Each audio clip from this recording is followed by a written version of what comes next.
If I may, I'd like to ask you all to rise for the Most Honorable Judge Steve Adelman.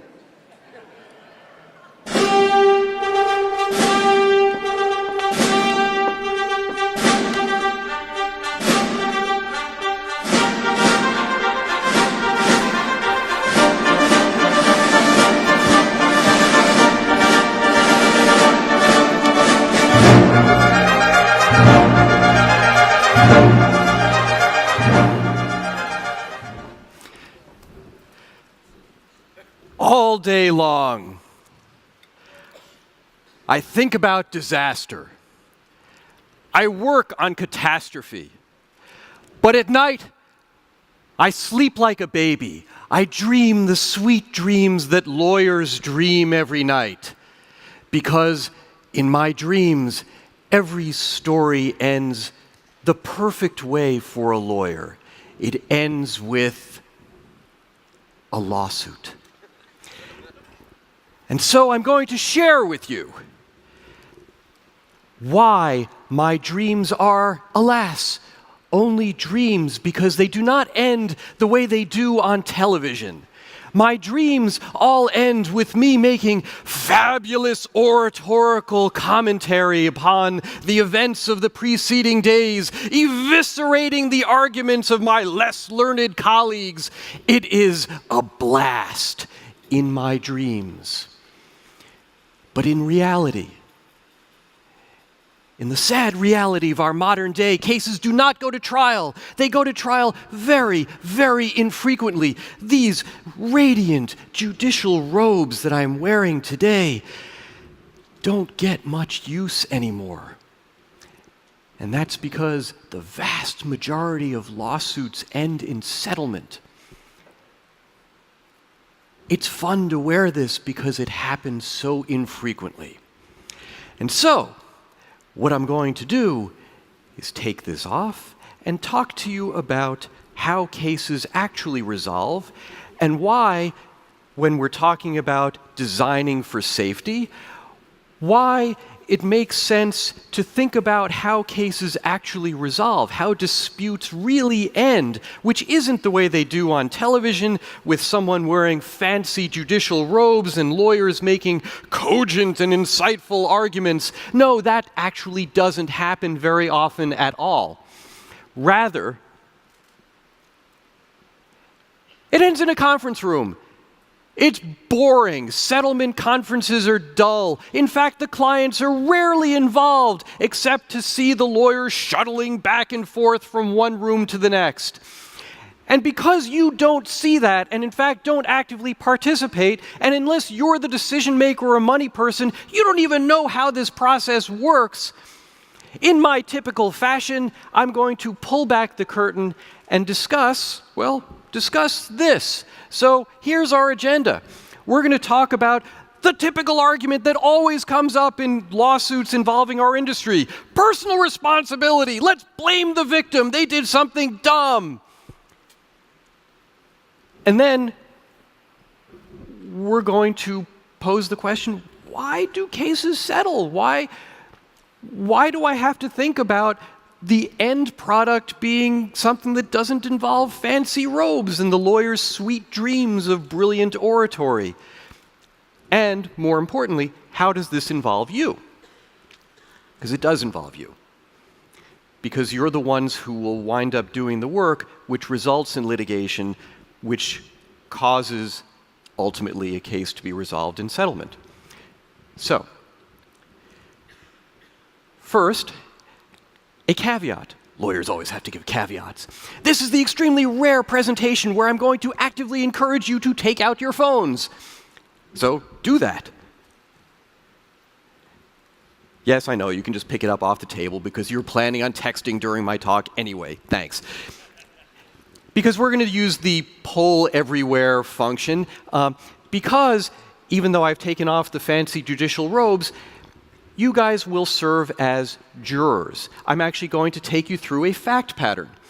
And so what we're going to do for this talk is I'm going to take you through a real case, and you guys are going to have the experience that jurors do of evaluating facts. So first, let's describe the 3 things that juries do.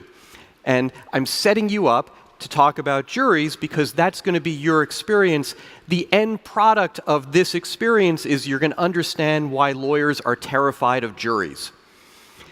And that's going to be part of the answer to the second question, why do cases always settle? Well, I'm just going to give it away, because lawyers are terrified of juries. So, jurors do 3 things. And those of you who have served on juries will back me up on this, I hope, because I never have served on a jury, and I probably never will. Because there is no lawyer worth his anything who wants me on a jury. I would take over the entire jury room. So, for you guys, it's true, because I don't shut up. So jurors do 3 things in this order. First, they evaluate facts. They listen to facts that are presented in the courtroom. Hopefully they are not predisposed by their own biases and prejudices to dismiss certain pieces of evidence and listen more closely to others. That's one of the things that you're asked when you're selected. So, job number 1 of jurors, listen to the evidence, and I will ask you to listen to evidence, which I will provide for you in just a moment. Job 2. Once you have listened to the evidence, the judge will charge you with various jury instructions, and then you will go into the jury room, and the second thing that you will do is deliberate. You will discuss the evidence with your peers. We will do that also. That's the function of the poll everywhere thing, so I'm kind of filibustering to make sure that you all have that. I know that you used it yesterday, just want to make sure everyone's ready to use that again. And then the third thing that jurors do after they've listened to evidence and talked about the evidence is they vote. And they don't always reach a consensus the first time or the second time or the third time or maybe ever, and you can have hung juries. So the third thing that we're going to do here is we're going to conduct various votes, and that's why we're going to do the poll everywhere, because we're going to put your votes up on the screen. And we're going to do this several times, in fact, as many as 8 times, depending on our timing. So that's the participatory part. I'm just going to unspool the story, and at various junctures, I'm going to ask you to, first I'm going to ask you to listen to the evidence, and then I'm going to stop, ask you to deliberate at your tables, and then the third part, I'm going to ask you to vote, and we'll see how the votes either change or not change as the story unfolds. So, that's our agenda. Ready? This is when you say, yes, Steve. That sucked. Let's try it again. There we go. It's morning. Caffeine kicking in. Okay. So this is a real case, as I mentioned. It's called Thompson versus Windham Mountain Partners, LLC. None of you cares about this case. There's like one person in here who will have sufficient expertise and knowledge about a snow tubing hill accident to actually think well ahead of this. For the rest of you, don't worry about the fact that you may have no idea what a snow tubing hill is. I intentionally chose a case with very simple facts that are not the shiny object, because the point of this exercise is to get you to think about the process of evaluating facts. I don't need you to get hung up on the details, and that's why I chose something that you just won't care about. It's a snow tubing hill. That one happens to be in upstate New York. Again, that does not matter. So we're talking about a snow tubing hill. I'll just linger here for a moment. If you don't know, this is the best visual that we have. So people take inner tubes. You can see on the side here, people drag these inner tubes like you would have on a river in the summertime, and you walk up the hill, and then you slide down, and there are lanes, and the lanes are created by little snow berms that are 1.5 feet or maybe 2 feet high when they're created first thing in the morning, and as the snow melts during the day and the berms get run over by tubes, they get lower and lower as the afternoon proceeds. So that's it. That's what we're talking about. It is a snow tubing hill, as simple as you can imagine, good, clean fun. That's what we're talking about. So, Thompson versus Wyndham Partners, and the issue is assumption of the risk. That's the lawyer's way of saying we blame the victims. They assumed the risk of engaging in the dangerous or stupid activity in which they were engaging. Here's a hint. I chose a simple case about which you don't really care, but I did that with intent. Let me say the last sentence that I said again. Assumption of the risk is about blaming people for engaging in the stupid and dangerous things that they choose to engage in. Does that resonate with anyone in this room? Nervous laughter. Isn't that what we do for a living? We invite people to engage in stupid and dangerous activities, at least to the outside world, and our job is to make them neither stupid nor dangerous, right? Isn't that what we're supposed to do? Isn't that the benefit of training? Isn't that the benefit of PPE? Isn't that the benefit of education and having someone around who is supervising and making sure that we're not being either stupid or dangerous? Isn't that kind of the purpose of events like the Event Safety Summit? You're supposed to say, yes, knowing recognition now. Yes, stupid and dangerous is to the outside world. It is our function to make our activities look dangerous, be so much fun that people can have stupid fun and yet not get hurt. We provide the illusion, but we're supposed to make it merely an illusion. So, assumption of the risk is all about saying, that illusion sucked, it actually was stupid and dangerous. That's the lawyer's argument. It's called assumption of the risk. And that's what this case is about. So, basic facts. Cynthia Thompson, and this is all true. This is a real case. Cynthia Thompson, here I'm going to look down at my comfort monitor. You look up there, it's bigger. Cynthia Thompson visits Wyndham Mountain Adventure Park, again a real place, with her 2 daughters, which is of no particular significance for the moment. They link their 3 snow tubes. Oh, here's where it's significant. They link their 3 snow tubes together like a pretzel, and they proceed down the hill.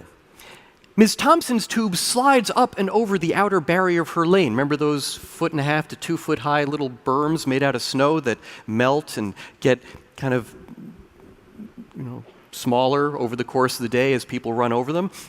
So she goes up and over the barrier for her lane, and alas, keeps going. And she goes 30 to 70 feet until she collides with a metal pole, which happens to be wrapped. It's protected, but she collides with a metal pole. And, well, in the sweet dreams that every lawyer has, first, she sustains a serious owie, and second, here's the part that makes me sleep well at night, she sues. So, this is a perfect case for me, right? I'm happy. So, those are the basic facts. Good so far? Because I'm going to change the slide and these facts won't be on there. Anyone need to take another note?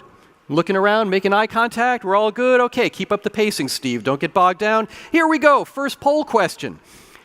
Okay, jurors, you have just performed the first function of jurors. You have listened to evidence. Second function, take a minute, just a minute, literally 1 minute, to chat among the people at your table. If there's any question in your mind, this is the time to raise it. And then at the end of 1 minute, I'm going to ask you to vote, and we will see the answers to the poll questions. There's your instruction on how to do it. So take a minute, deliberate at your table, and then vote, please. And let's not do it like bad Americans. Let's be good Americans, and let's have full participation in the voting process. None of this, it's in a mid-year election crap, I'm not doing it yet.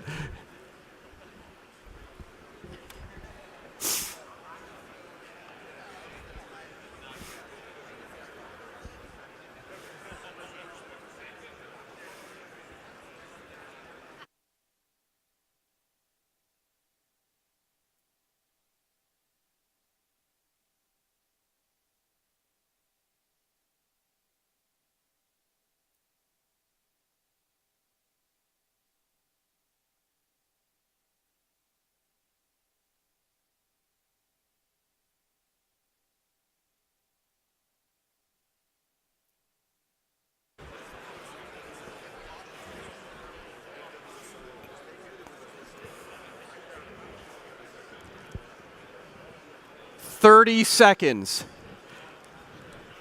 This is a very short deliberation. You'll have a little more opportunity in a while.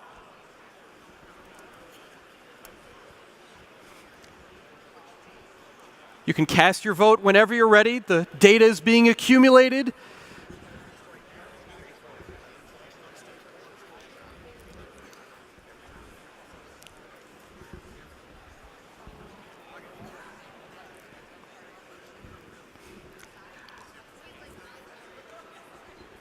All right, Judge Adelman is pulling the plug. If you have not yet cast your vote, please do it now.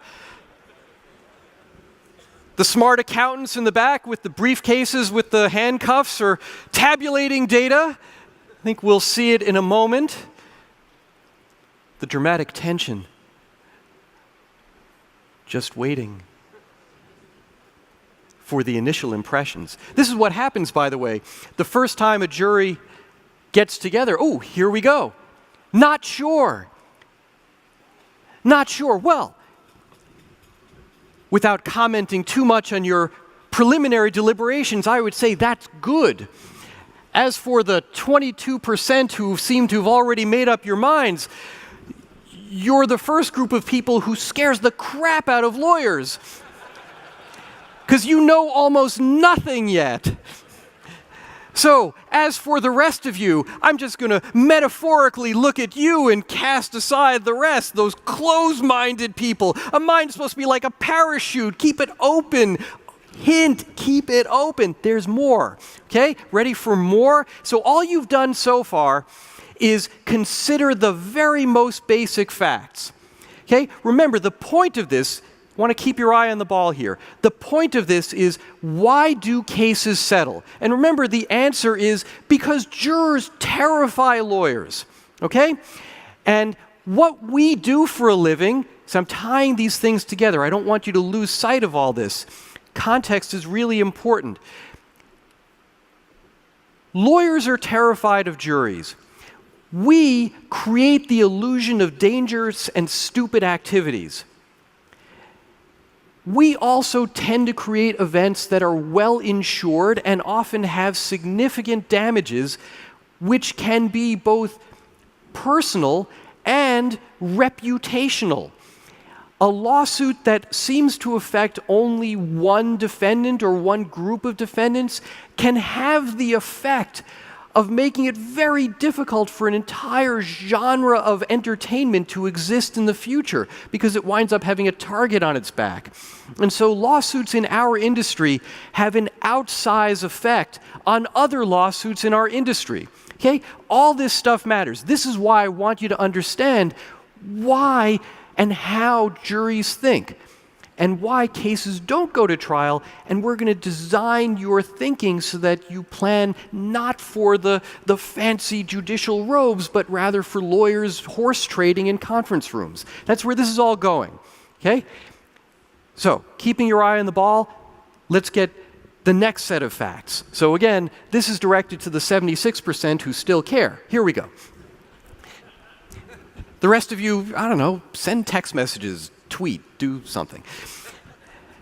Defendant Windham Mountain argues. So they're the defendant, okay? They're the ones who have been sued. And they argue as follows.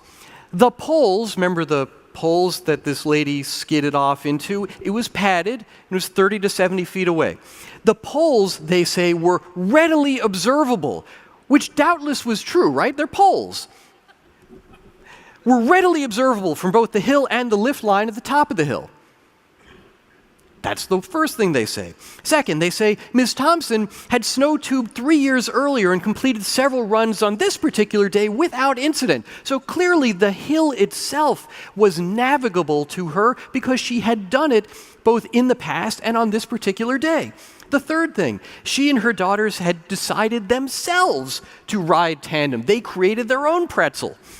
Fourth, when the safety attendant, there was a safety attendant at the bottom of the hill, when the safety attendant asked them if they wanted to ride together, Cynthia Thompson said, yes, we do. Those are the defendant's main arguments. This is a very simple case. There really were only these 4 arguments. The whole reported decision is only 3 pages long. So these are the arguments that the defendant makes. And I'll add one more thing. They conclude, the defendants do, the mountain, in their own defense, they conclude by noting that Ms. Thompson assumed the inherent risk that her snow tube would spin out of control, go over the top of the snow berm, and collide with one of the nearby padded poles. That's their defense. That's the crescendo to their argument, that she assumed the risk, and therefore it's her fault. And that's why lawyers make assumption of risk arguments. It's her fault. That's the gist of it. Okay? Everyone good on this? Because I'm about to change the slide. Here's the next slide. You'll recognize these questions. They're the same exact questions I asked you the first time. Okay? Take 1 minute. Talk among yourselves, and then please cast your vote.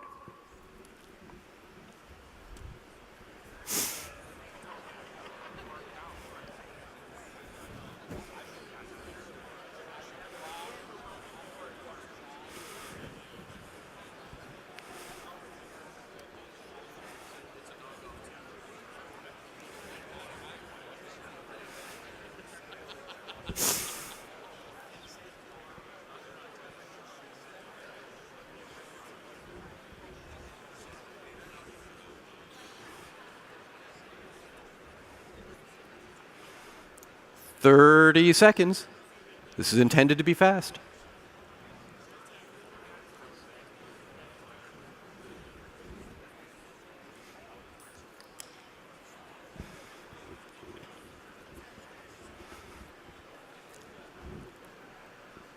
Okay, if you've not cast your vote already, please do so now. Remember, this is not an off-year election. Everyone participates. And our smart accountants in the back are tabulating numbers as if mice on treadmills, feverishly running, counting votes. Ooh, again, the dramatic tension. Oh, how is that possible? I gave you more information, not less. Holy cow. These mountain people, they must have reason to be concerned. They gave it their best shot. I gave you their actual arguments. Apparently you are not persuaded. Wow. Okay, let's, and by the way, to the people whose minds were closed the first time, thank you, some of you, for actually engaging in the process of trying to find justice. So the rest of you still suck. But let's proceed, because I bet you can tell what's going to happen next. Anyone want to hazard a guess what's going to happen next? The other side, indeed. Both sides get a chance to say their piece, so let's do that. So, plaintiff Cynthia Thompson responds. You've heard Windham Mountain's argument. Now let's do what she said. So, again, she made basically 4 very simple arguments. Number one, and they're just factual assertions.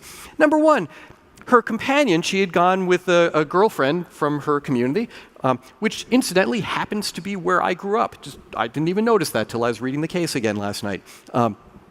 There, you don't care about that. Anyway, her companion testified that the area around Thompson's lane, the lane that she was snow tubing in, was icy and hard. Okay, it's a snow tubing hill. The companion testified that the area from the lane to the pole was icy and hard. 2, the resort manager, he was deposed. He's the head of operations. There's another hint to you guys that I'm not just talking about a snow tubing hill, but in the event that you think that you would never during your long and prosperous career be in an operational capacity where a lawyer is interested in hearing from you, give your opinions and testimony to the fullest extent of your ability to tell the truth, so help you God, you're wrong. You will wind up giving testimony. And I will tell you, because I have both given and taken depositions, it sucks. So anyway, the resort manager, in his deposition, made some admissions. And here are the admissions. And the plaintiff, Ms. Thompson, likes these admissions, so the resort manager gave up some facts that are good for the other side. Let's hear what they are. So the resort manager admitted that photos taken that day made the lanes, in fact, look icy and fast. What's the significance of that? When the lanes iced up, he said, safety attendants were supposed to either cut down the number of tubers that were permitted to ride together, the pretzel thing, or prohibit tandem riding altogether. That's what's supposed to happen. The resort manager, the person in your capacity, testified to under oath because he was sworn to tell the truth, the whole truth, and nothing but the truth. The last thing the resort manager said, which apparently was not so good for his employer, at least under the view of the plaintiff, the resort manager had previously seen snow tubers leave their lanes as a result of being spun. So, those are the four basic facts that the plaintiff wanted the jury to know about, and the plaintiff concluded as follows. Ms. Thompson concluded that the risk of injury was unreasonably increased. You haven't heard the word reasonable in almost 24 hours, so you're overdue. The risk of injury was unreasonably increased by the actions of the lane attendants, the people who said, yeah, you can do tandem tubing, namely allowing plaintiff and her daughters to ride tandem and spinning their tubes prior to their descent under the particular weather and terrain conditions at the time of plaintiff's injury. So that's plaintiff's conclusion, that the lane attendants screwed up by allowing them to, ride together and spin. Guess what's coming up next? Right. Deliberate first, then vote. Talk. See if your peers have anything that could persuade you otherwise. 1 minute.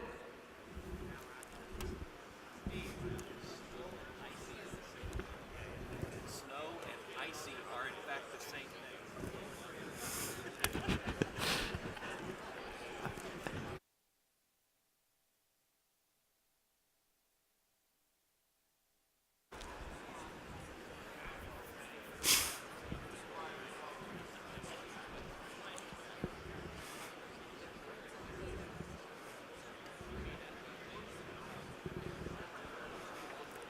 30 seconds.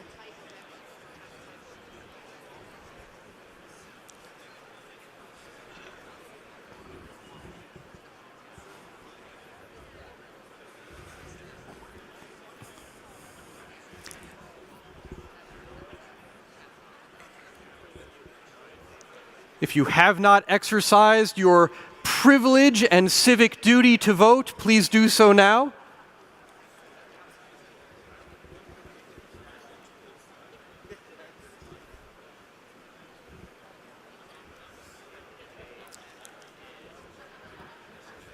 All right, don't make our accountants work overtime. They're very expensive.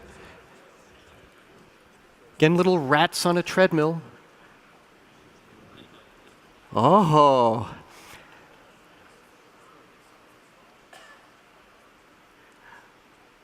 Well,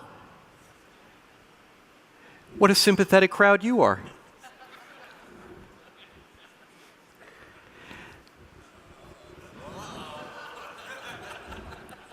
Maybe not so much. So even on this simple, goofy case, with literally only 8 facts in play, 8 arguments, less than 8 facts, snow tubing hill, riding together, turning and icy and snowy, which is the same thing Kevin Clazel tells us. And this is why we need a trained professional meteorologist to inform us of what real weather is that we can see with our own eyes. But apparently there's real science even to this.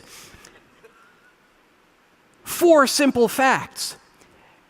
But look how your votes changed. And still, 42% of you don't know which way you're going. And that's it. At this point, you literally would have had all the facts that you would have. And nearly half of you don't know which way you're going to go. But the thing that distinguishes what you've done so far from what actually would happen in a jury room is sitting on the fence ain't one of the options. In reality, you actually would have to decide. Not sure, 42% of you would have to choose a side.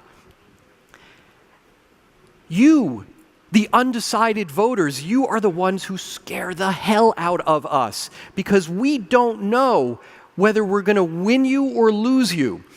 Your boss doesn't know. When your boss is deciding, or if you are the boss, when you are deciding, should we engage in an extra measure of training? Should we buy a piece of safety equipment? Should we give a warning announcement, create language on a sign so that people know what to do, where to go, where the exits are? Should we spend an extra few bucks on this?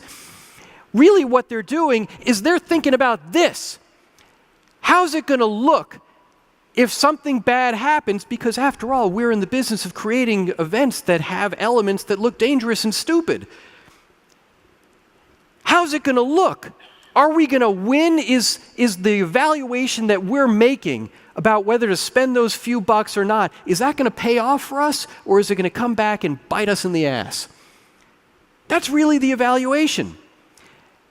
And what I've just shown you, what you've just shown you, is it's really hard to predict. It's really hard to know. And the reason is you don't know. You don't know which way you're going to go. And I have literally given you every significant fact in a case that actually was litigated. A simpler case than almost anything that would happen to you guys. So for anything that you would do where there could be any kind of injury, whether a workplace injury or a crowd injury or anything else, it is so difficult to predict what a jury would do. And so these lovely robes that are so much fun to wear don't get used a whole lot. I had to wipe a lot of dust off. So, let's underscore the point just a little more by changing a couple of facts. Sorry about the giant image of me. Let's change a couple of facts and make it even more relevant to you. Okay? It's not about a snow tubing hill anymore.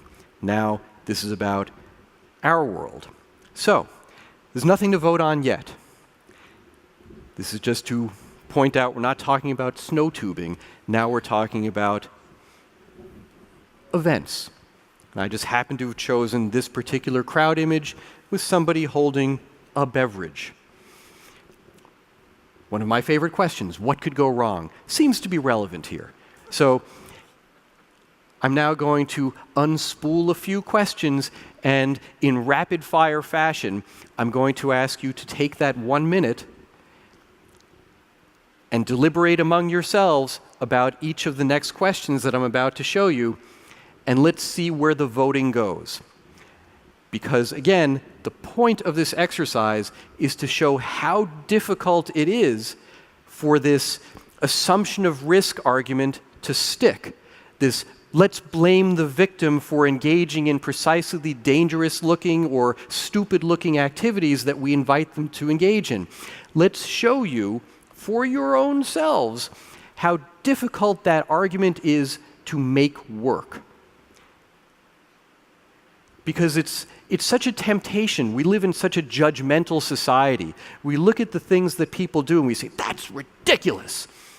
I'm offended that someone would engage in that insane activity. Those people who create these events, they should be ashamed of themselves, bringing our young people into these houses where terrible risks and hazards are everywhere. You should be ashamed of yourself. You, sir, right there, you should be ashamed of yourself. Societally, we say that, and yet, as a matter of reality, the reality with which I go to sleep every night, the reality with which I wish more of you went to sleep every night, the reality is much harder to predict.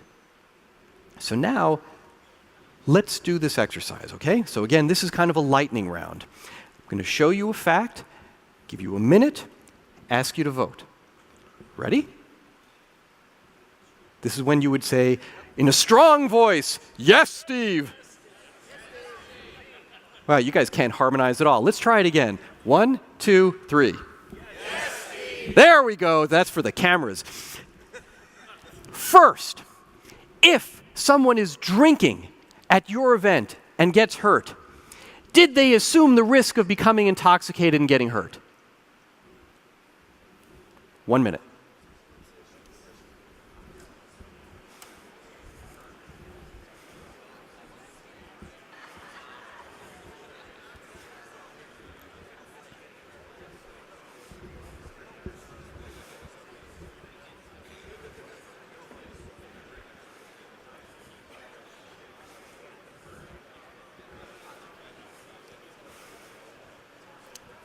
Thirty seconds.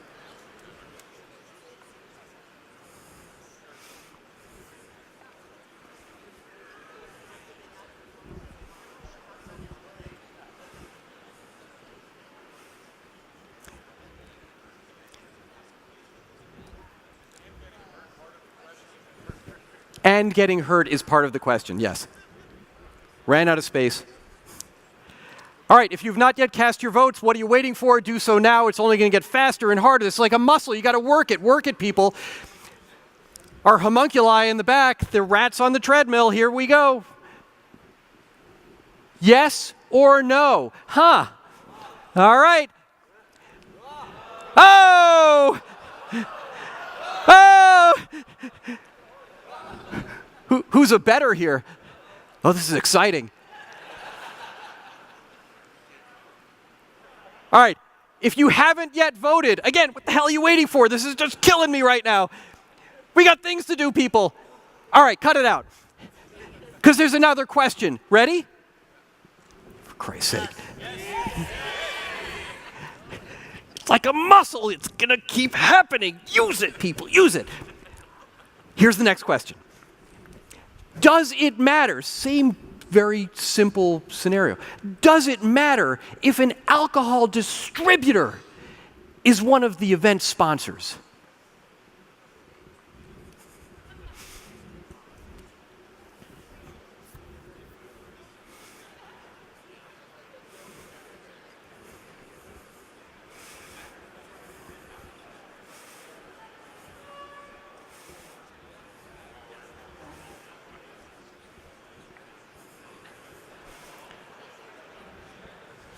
Thirty seconds.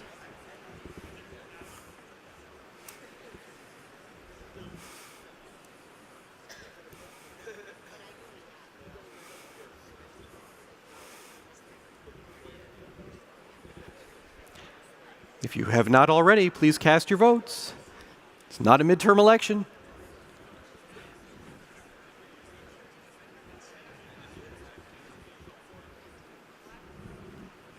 All right, let's see.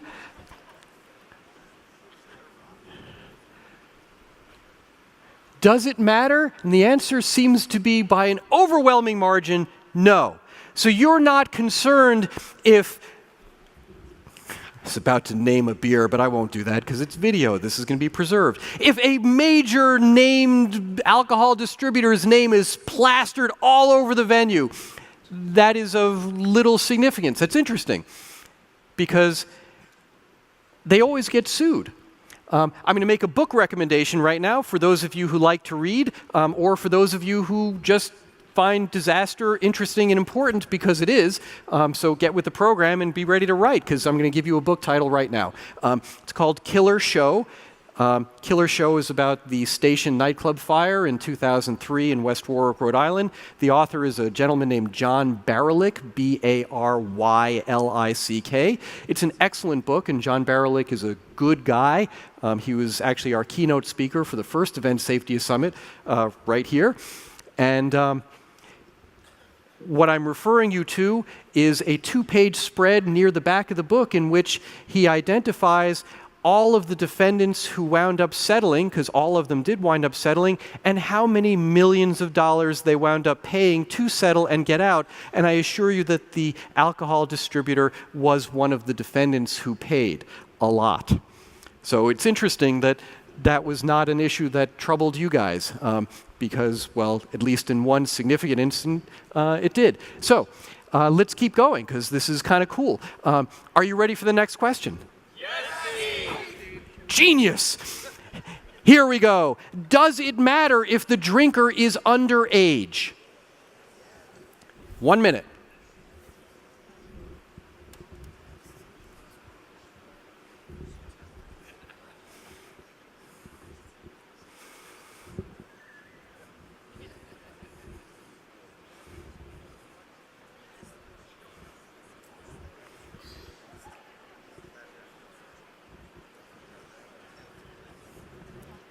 Thirty seconds.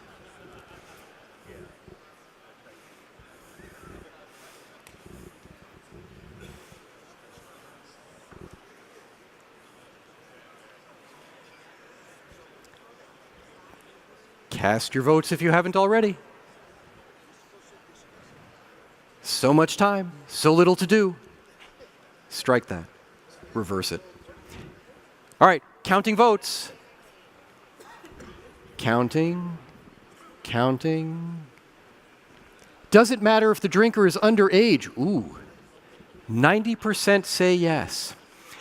All right, I think we got some bets over there. Got people applauding. If I see dollars changing hands across the table, I'll really get concerned. So it matters to you. This is kind of a character issue. The way lawyers put it, is this plaintiff a worthy victim? So they're engaging in some behavior that you don't like, in this case, drinking less than the legal drinking age. Can we turn the cameras all towards me and away from the audience for a second so that there are no cameras on the audience? Because I'm about to ask the audience a question. But by a show of hands, would you raise your hand if you ever drank underage? Okay, for the cameras, no one raised their hands, right?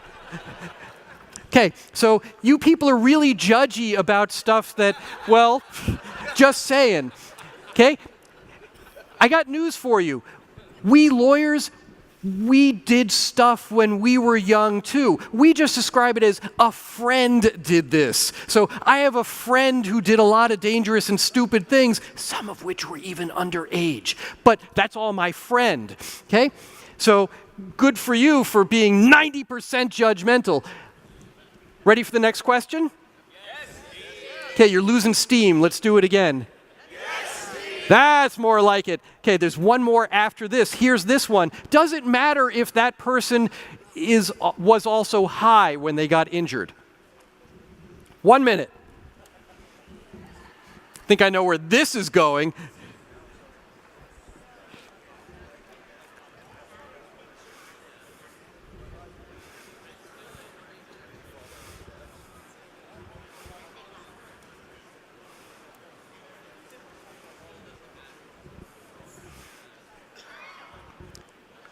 "30 seconds. The concept here is assumption of risk, blaming the victim for engaging in activities that to the outside world seem dangerous or stupid. Cast your votes. Our accountants are wiping their brows in the back, making them work hard. Does it matter if they're also high? Interestingly, there is at least, a measurable number of you for whom that does not matter so much. I don't know how to interpret that. You were judgy about underage drinking, which is sort of a legislative construct, by a bunch of people in a state house somewhere. And yet you don't all as much care about this. It's quite fascinating. And look, it's still moving. Let's try one more. And then I'll tie a bow around this and we can open it up for questions and conversation. So here's the last question that I have for right now. Everybody ready? Yes. Finally, it works the first time. Here we go. Does it matter on what they are high?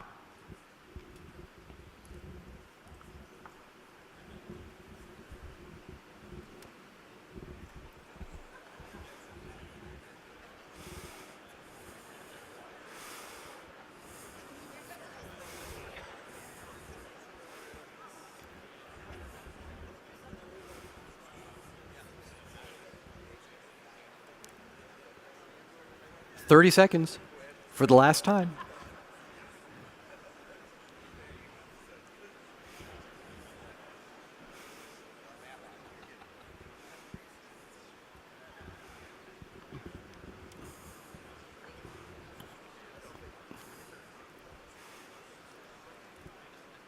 All right, if you haven't cast your votes, members of the jury,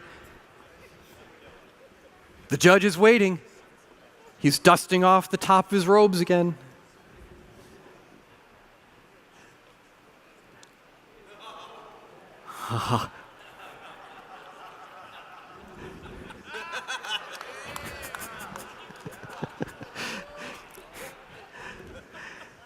If you're thinking about voting, don't right now. Just stop. I thought it was still 50-50. Yeah, exactly. No, I live in Arizona. We get the vote right the first time.